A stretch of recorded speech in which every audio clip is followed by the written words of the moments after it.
Olá pessoal, tudo bem com vocês? É um prazer estar aqui de novo com vocês nesse novo capítulo do livro A Psicologia Experimental e o Desenvolvimento Infantil. Bom, no segundo capítulo nós aprendemos contribuições do desenvolvimento e a psique infantil. Nesse terceiro, a gente vai aprender sobre a psicologia experimental e o desenvolvimento infantil. Então a gente vai saber o que é psicologia experimental e a gente vai saber como que nós podemos aplicar a psicologia experimental no desenvolvimento infantil. Tenho certeza que todos nós vamos tirar muito proveito. Só para lembrar, pessoal, olha, no YouTube é um pouquinho difícil de encontrar o vídeo, é um pouco bagunçado, né? Mas se eu falar para vocês que agora eu criei um blog somente com os vídeos, com esses vídeos que eu tô gravando. Lá vocês podem comentar, lá vocês podem acompanhar, pode ver pelo blog, né? Pode assistir o vídeo pelo blog e e ver, como que eu posso dizer, e viver com organização, né? Porque o blog ele dá uma boa organizada em todos esses vídeos que eu tô postando aqui no YouTube. Então, pessoal, anota aí qual é o blog. O blog é sdpsico.blogspot.com, ok? Então a gente se vê lá, hein, pessoal? Então vamos começar o capítulo 3, a psicologia experimental e o desenvolvimento infantil. Até há pouco tempo, os pesquisadores do desenvolvimento humano achavam que o estudo empírico da criança era quase totalmente impossível. A criança era uma criatura variável demais em seus primeiros anos de vida para que se pudesse realizar experimentos com ela, de tal forma que só se poderia avaliar seu desenvolvimento, na melhor das hipóteses, por meio da observação, mantendo diários ou algo semelhante.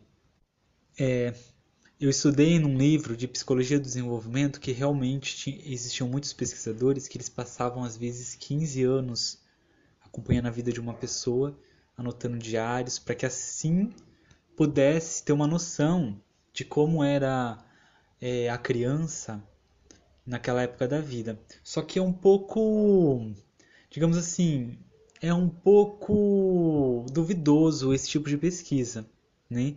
Porque se a gente for pegar o que a gente aprendeu no nosso estudo anterior, onde cada ser, né, eu cansei de falar, eu quase acabei com a minha voz de tanto falar para vocês que uma criança é diferente da outra, que depende muito do ambiente em que está inserido, que depende muito de como ela é por dentro, como é no ego, né? Depende de cada uma. Então você pegar um ser humano e estudar ele é um pouco duvidoso o resultado dessa pesquisa, né?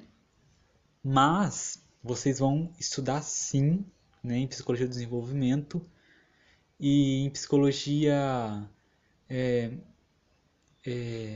que trata de pesquisa. Agora eu esqueci o nome da disciplina, mas trata de pesquisa. Vocês vão estudar também, porque é matéria, né?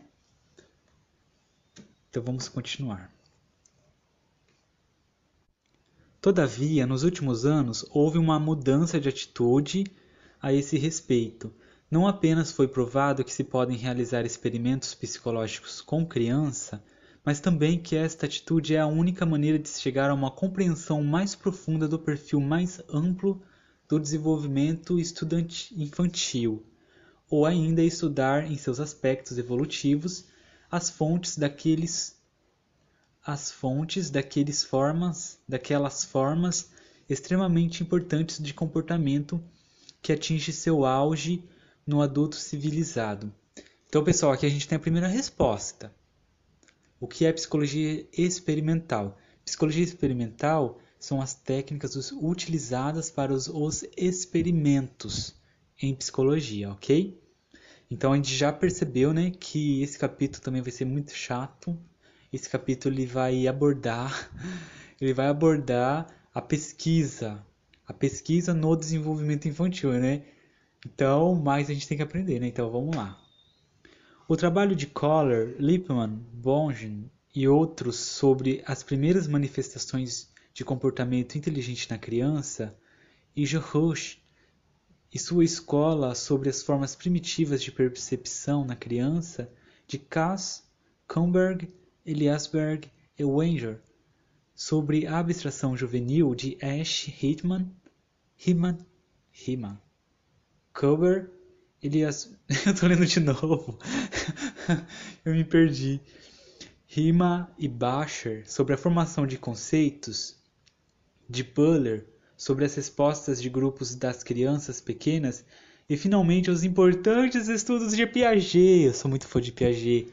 Eu ainda vou gravar um livro todo de Piaget. Eu amo muito as teorias de Piaget, são muito interessantes, né? Então, sobre os importantes estudos de Piaget sobre o pensamento primitivo na criança, e os de Kurt Lewin sobre o comportamento infantil em um ambiente natural. Todos tiveram uma participação importante na promoção do estudo experimental das crianças. Então, vamos aqui organizar. Bom, trabalho de Kohler, Lippmann, Bogin se refere às manifestações do comportamento inteligente na criança. Georges sobre a escola sobre as formas mais primitivas de percepção na criança. Cass, Kuhnberg, Eliasberg e Wenger sobre a abstração juvenil. Ash, Riemann, Bacher sobre a formação de conceitos. Buller sobre as respostas de grupo das crianças pequenas, né, como que se interage ali no grupo. E Piaget sobre o pensamento primitivo na criança. Piaget, eu acho muito interessante Piaget porque ele vai estudar a fundo eu não falo essa palavra há muito tempo. Ele vai estudar a fundo. Nossa, era uma palavra que eu gostava de usar muito que fugiu da minha cabeça. A subjetividade da criança. Essa subjetividade marcou muito quando eu li os livros de Piaget. Então vamos em frente. O retrospecto de Volk no 9º Congresso de Psicologia Experimental, apressou uma lista impressionante de estudos experimentais da primeira infância que são de valor inquestionável. Nós estaremos tratando de dois problemas que podem ser abordados entre os mais oportunos tópicos do moderno estudo científico da criança: o desenvolvimento da percepção que a criança tem do mundo exterior e a formação de habilidades culturais. Então nós vemos aqui, desenvolvimento da percepção, né? Percepção psicológica, ok? Percepção psicológica, que inclui também inteligência emocional, e a formação das habilidades culturais, como que essa criança reage à cultura, né? O primeiro tópico refere-se, vai falar o que eu falei, hein?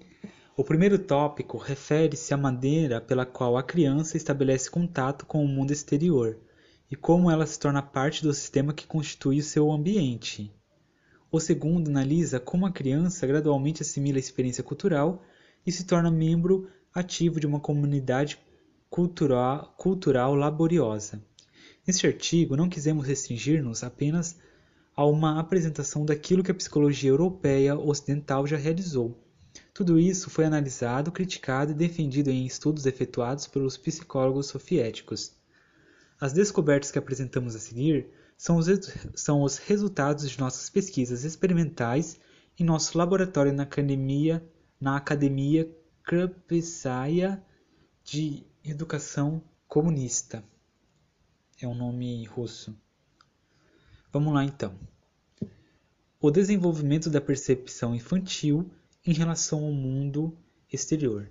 Então, primeiro a gente vai estudar o desenvolvimento da percepção infantil, nós vamos abordar a percepção infantil, e depois que a gente abordar a percepção infantil, nós vamos ler um pouquinho mais sobre a cultura e o olhar da criança. Então, vamos ler. Como a criança pequena percebe o mundo exterior? Os psicólogos pesquisadores têm sido capazes de apresentar boas suposições sobre quais processos podem ser encarados como características de uma percepção primitiva que a criança tem do mundo exterior.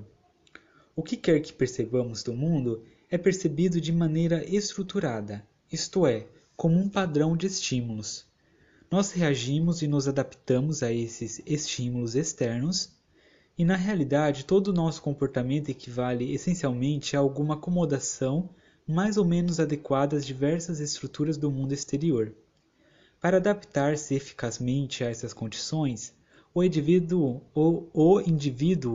deve perceber as várias situações do mundo exterior de maneira mais clara e diferenciada possível, discriminando-as, escolhendo da totalidade do complexo sistema de formas que agem sobre ele aquelas que para ele são mais essenciais. Quanto mais diferenciadas e sutis forem, nesse aspecto, nossas capacidades mentais, mais capazes. Gente, um minutinho. Recebi aqui uma ligação inconveniente, mas vamos continuar, ok? Gente, tô nervoso, tô zoando. Só pra descontrair, até me perdi aqui. Bom, quanto mais diferenciadas e sutis forem nesse aspecto, nossas capacidades mentais mais capazes serão nossas mentes de discriminar entre as formas percebidas. Até agora eu não entendi nada, mas vamos ver se abre alguma coisa que nos faça entender, né? Podemos esperar encontrar na criança, em qualquer grau, uma percepção distinta de situações ou de clara discriminação de formas? Não há qualquer base para admitir que sim, e na verdade tudo indica que o mundo das percepções infantis difere profundamente do nosso, dos adultos, e que durante os primeiros meses de vida uma criança não percebe formas distintas e por isso é incapaz de acomodar de qualquer forma que seja seu comportamento a elas. Na verdade, um certo número de estudos cuidadosa e objetivamente executados mostrou que uma criança passa as primeiras semanas de vida em um estado difuso entre o sono e a vigília. Esse estado primitivo, semi-sonolento e o total isolamento da criança em relação ao mundo que a cerca são ainda mais exagerados pelo fato de que os receptores necessários para perceber o mundo exterior não começam a operar até bem mais tarde. Por exemplo, uma criança não começa a fixar seu olho em objetos brilhantes até a idade de 3 semanas.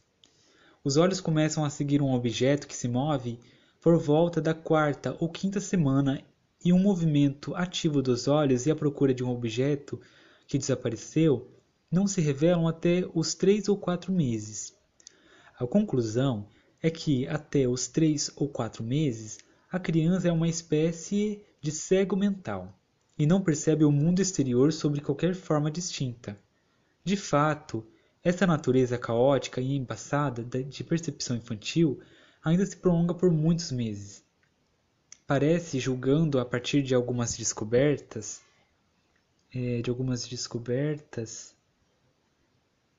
Nossa, me perdi. Aqui, ó. A partir de algumas descobertas experimentais, que a primeira coisa a penetrar o manto que separa a criança do mundo exterior são a cor e manchas coloridas descontinuadas.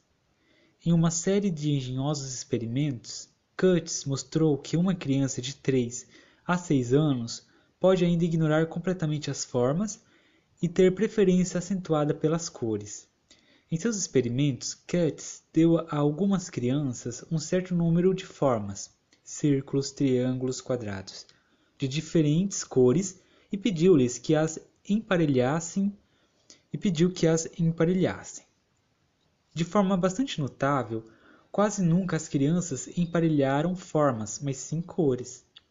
Aparentemente, esta resposta à cor é mais elementar e mais controlável para a criança do que uma resposta à forma. Ou seja, aqui a criança ela emparelhava segundo a cor e não segundo a forma. Em seus testes das manchas de tinta, Rorschach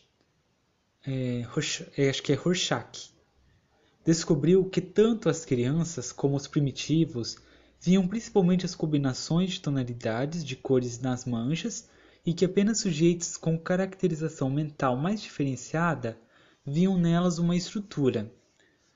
Todas essas considerações indicam que a percepção das cores e das manchas coloridas é um processo mais primitivo ou elementar e anterior do que a percepção de estruturas, e que há um período na vida da criança na qual tudo o que ela percebe do mundo a seu redor consiste em manchas de luz e cor arranjadas sem qualquer padrão ou estrutura particular. À medida que o tempo passa, porém, a criança começa a perceber vultos e formas, e esta capacidade torna-se uma das mais importantes condições para o organismo, a adaptação sem a qual seria impossível qualquer progresso ulterior. Mas, quando o mundo exterior começa a adquirir para a criança uma aparência estruturada, em que ponto as estruturas descontínuas definidas começam a se cristalizar a partir do caos das diferentes sombras e cores? Essa questão é central, não apenas para o psicólogo, mas também para o epistemólogo, que deseja construir sua teoria do conhecimento sobre fundamentos absolutos. E óbvio que experimentos que visam penetrar o mecanismo fundamental das percepções infantis quase nunca são simples, e exige-se grande dose de engenhosidade para tratar este problema da forma indireta que é requerida. A seguir, descreveremos alguns experimentos realizados em nosso laboratório para ilustrar o grau em que a percepção infantil se estrutura. A fim de encontrar alguma medida objetiva para determinar se uma criança percebia uma figura como uma forma descontínua ou como um desordenado caos de linhas e pontos, agimos partindo do pressuposto que, quando desenvolvida, a mente percebe a figura e a forma como um todo, que resiste à ruptura. Se este fosse o caso, e nós víssemos uma criança que não percebesse a figura como um todo, responderia a ela como uma coleção desorganizada de elementos individuais, enquanto uma criança com uma percepção estruturada, relativamente desenvolvida, relataria como um todo uma figura indissociável. Nós tínhamos dois grupos de blocos, com um deles construído um quadrado e o outro os blocos foram separados de forma bagunçada. Obviamente, uma pessoa de percepção desenvolvida e diferenciada veria essas duas figuras como duas estruturas básicas, diferentes. Uma não teria qualquer ordem, e o observador poderia remover uma, duas ou três, ou mesmo três peças sem qualquer dano, enquanto o outro seria um todo completo em si, no qual os elementos teriam sido arranjados para formar uma única estrutura que, em certo sentido, resistiria a qualquer tentativa de quebrá-la. Isto é, o fator gestáltico. Unindo os elementos em um único sistema integral seria operatório. Colocamo-nos as seguintes indagações. Será que a criança percebe um quadrado desse tipo como uma estrutura integral? Ou ele é ainda para ela apenas um grupo de peças dispostas ao acaso? Gente, é o seguinte. Foi colocada uma figura onde o primeiro, assim, foram colocados vários cubinhos quadrados. Na parte esquerda da mesa, agrupou esses cubinhos em forma de quadrado. Na parte direita, jogaram esses cubinhos sobre a mesa sem qualquer tipo de... esqueço sempre a palavra, não sei porquê. Sem qualquer tipo de organização. A pergunta é, será que uma criança ela veria diferença entre os dois? Será? Pois é. Então vamos continuar para a gente poder entender. Seríamos capazes de observar em uma criança a mesma resistência que encontramos no adulto em romper uma representação integral? No decorrer do jogo, prometemos a uma criança que lhe daríamos um doce. Gente, todo ser humano dá para comprar, hein? Bom, vamos continuar aqui. Então prometemos a uma criança que lhe daríamos um doce se fosse capaz de encontrar entre os blocos que lhe fossem apresentados um em especial, ao qual havíamos colado um pedaço de papel vermelho na base. Então eles colaram um pedaço de papel quadrado na base do quadrado que foi feito com os cubinhos. Dispusemos os blocos de tal maneira que juntos formassem uma estrutura específica, que é o quadrado, sendo que um dos blocos era extra. O bloco extra era a fitinha vermelha. A figura 2 mostra esse arranjo. A figura 2 eu estou vendo aqui e estou explicando. Em seguida, começamos o nosso jogo. Bom, então vamos falar mais sobre essa figura, né, que eu já expliquei agora. É evidente que se os blocos dispostos na forma de um quadrado não fossem percebidos pela criança como uma estrutura regular, a escolha do bloco com a marca escondida seria feita de forma completamente casual. A cada bloco teria a mesma probabilidade de ser o escolhido, mas se a criança percebesse todos os 16 blocos que formam um quadrado, e o 17, que é o quadrado vermelho, como extra, então a estabilidade relativa do quadrado em si mesma faria com que a criança tendesse a apanhar o que permanecia sozinho, apartado. Esta seria uma demonstração de que percebia estes elementos como uma estrutura com sua própria consistência intrínseca, existindo como uma entidade descontínua, separada. Ou seja, mesmo tendo um quadrado, a criança ia voltar sua atenção para o quadrado colorido. Ou seja, a percepção dela não é tão avançada ao ponto de formar grupos, ao ponto de organizar ideias, né? Porque assim, se eu perguntasse assim para você, se eu botasse a mesma figura, um quadrado de cubinhos e um ponto vermelho, e eu perguntasse para você, agora me indique aonde está a organização, aonde está a organização. Com certeza vocês iriam me mostrar o cubinho feito com 16 pecinhas, num quadrado. E o vermelho seria só um detalhe. Já para a criança não, para a criança o que chama mais atenção é a parte colorida. Nos experimentos, revelaram que as crianças de diferentes grupos de idade respondiam de formas opostas a essa tarefa. Quase todas as crianças de 1 ano e meio a 2 anos apanhavam os blocos de forma indiscriminada, rompendo o quadrado ao escolhê-los. Crianças de 2 anos e meio a 3 anos, ou mais, por outro lado, sem exceção, apanhavam um bloco extra. Essas crianças, evidentemente, achavam muito difícil quebrar a configuração. Independente do número de vezes em que realizamos o experimento, eu me perdi. Independente do número de vezes em que realizamos o experimento, colocando o bloco extra em diferentes posições, obtivemos sempre o mesmo resultado. O quadro permanecia intacto e a criança sempre escolhia o bloco vermelho, que não fazia parte do quadrado, foi o que eu expliquei. Mesmo as nossas tentativas para medir os impulsos que inclinavam a criança no sentido do bloco extra, removemos os prêmios ligados a ele. Olha só, tiraram o doce, hein? Só alteraram o curso dos acontecimentos por um curto espaço de tempo. Assim, parecia que, para esses grupos de idade, o quadrado era uma estrutura unificada, difícil de ser quebrado, e que toda a atenção da criança concentrava-se no bloco extra colocado lateralmente. Essa conclusão foi ainda mais reforçada em nossos experimentos pelo fato de que, mesmo se pegássemos um dos blocos que fazia parte do quadrado e o colocássemos de forma a deixar a face que continha a marca identificadora voltada para cima.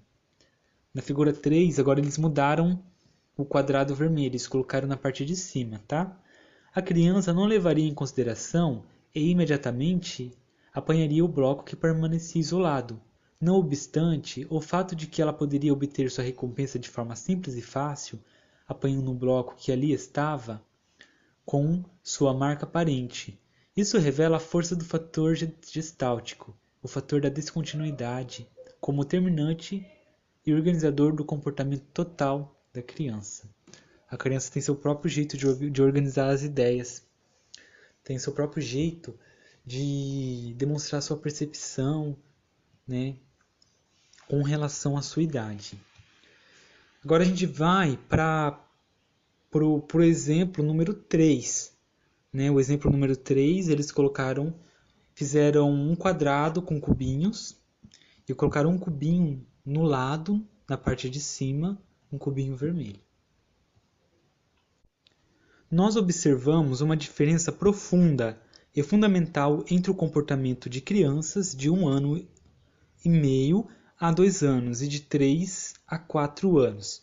O comportamento das crianças mais jovens era mais definido. Mal definido. Gente, esse livro é muito antigo, tem umas palavras aqui muito estranhas. Mal definido tudo junto. O comportamento das crianças mais jovens era mal definido e desorganizado, e parecia ser governado inteiramente pelas percepções difusas e caóticas da criança.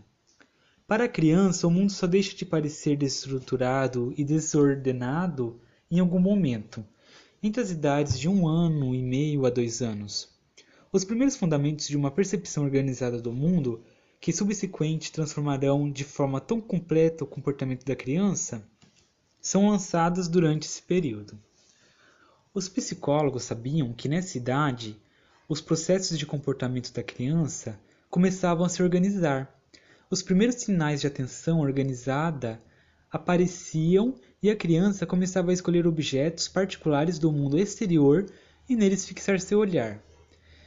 E, se é que se pode usar este termo, neles fixar seu comportamento total. Esse processo é agora muito mais inteligível para nós. Na verdade, é por volta dessa época que o mundo exterior começa a ser percebido pela criança como algo que possui uma estrutura definida, e é bastante claro que a percepção da criança começa a discriminar o mundo exterior, certas estruturas mais destacadas, enquanto outras menos estruturadas, que emergem de um segundo plano geral e que coordenam em torno de si o comportamento da criança. Destacam-se como um campo de consciência clara, se é que podemos usar uma frase subjetiva.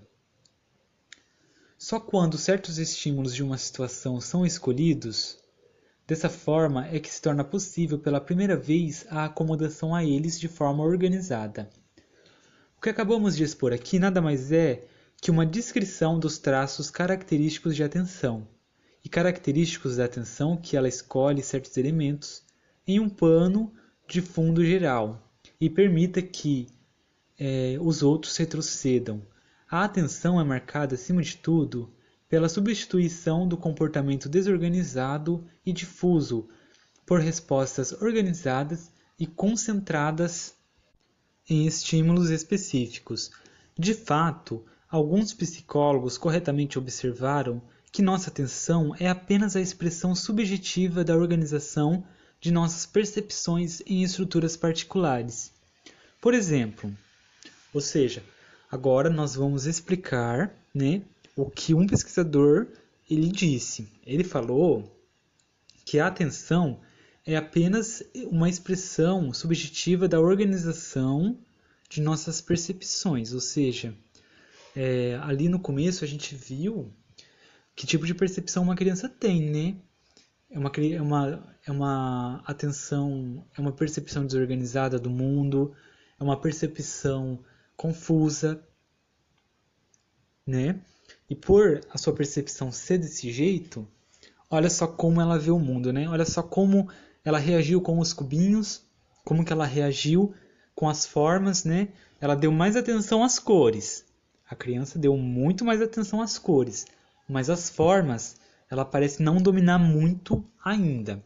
Então a gente vai explicar agora por que esse psicólogo disse que a atenção é apenas algo de dentro né, uma organização das percepções. Então vamos lá. Por exemplo, tomemos um conjunto de linhas, uma a uma, né? Ou seja, imagine várias linhas do lado, numa distância perfeita, uma linha, a segunda linha perfeita, a terceira, tudo igual na mesma distância. E vamos comparar com outra, né? Vamos imaginar assim que tem várias linhas, uma do lado da outra, né? Com a mesma medida. E do lado, um pouco distante, tem mais linhas. Só que lá está assim, ó. 3 linhas iguais, 2 linhas diferentes. 3 linhas iguais, 2 diferentes, né? Então, o número de linhas é o mesmo, ou seja, o grupo A, que são das linhas retas perfeitas, tem o mesmo número de linhas da B, que as linhas são diferentes, né? Então, como resultado, ocorre uma mudança peculiar na percepção. Enquanto em A nosso olhar desliza uniformemente sobre o arranjo, nada discriminando contra o pano de fundo dessas monótonas linhas, no B o nosso olhar concentra-se nas 2 linhas do meio. Por quê? São as únicas diferentes, né? Olha só que interessante.